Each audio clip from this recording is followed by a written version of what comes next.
Hello student.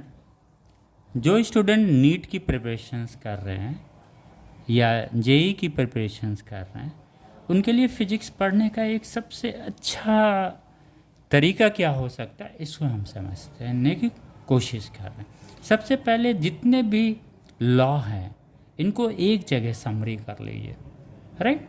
तो आप देखेंगे कि कितने हमारे लॉ फिजिक्स में हैं, चाहे फर्स्ट ईयर हो चाहे सेकेंड ईयर का बुक्स हो, राइट। अब उसको समरी करने के बाद उस लॉ को पहले क्लियर करिए। उस लॉ के कॉन्सेप्ट्स को जब आप क्लियर कर लेंगे या थ्योरम को जब आप क्लियर कर लेंगे, तो फिर उसका जो कॉन्सेप्ट्स थ्योरी का आप क्लियर करेंगे ना, उसी थ्योरी के कॉन्सेप्ट से ही फिर आप न्यूमेरिकल लगा सकते हैं। फिजिक्स का न्यूमेरिकल कोई मैथमेटिकल न्यूमेरिकल नहीं है, राइट।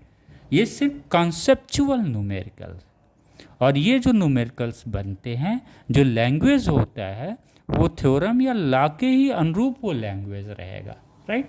अगर हम बर्नौलीज थ्योरम पढ़ते हैं तो क्वेश्चन में आपको स्ट्रीम लाइन लिखा रहेगा, फ्लो क्या होगा, स्ट्रीम लाइन फ्लो होगा।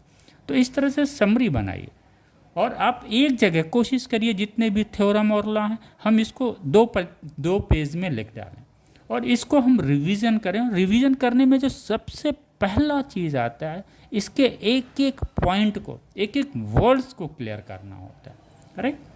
जैसे सपोज फॉर एग्जांपल बहुत छोटा सा चैप्टर है फ्लूइड मैकेनिक्स में, और स्पेशली जो फ्लूइड डायनामिक्स जब हम पढ़ते हैं तो फ्लो ऑफ लिक्विड है।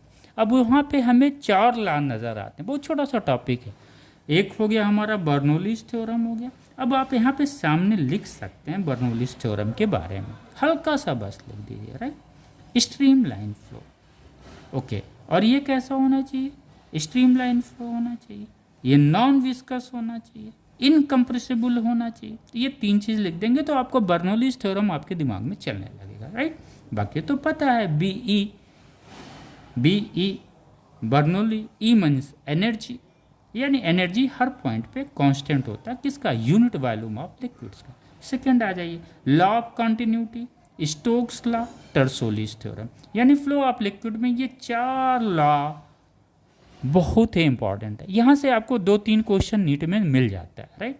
आइए दूसरा जो सबसे छोटा चैप्टर है हीट ट्रांसफर, जहाँ पे हम रेडिएशंस की बात करते हैं। यहाँ पे पुनः हमें 4 लॉ पढ़ना पड़ता है। First Kirchhoff's law of radiations, second Stefan Boltzmann's law, third Wien's displacement law, fourth Newton's law of cooling.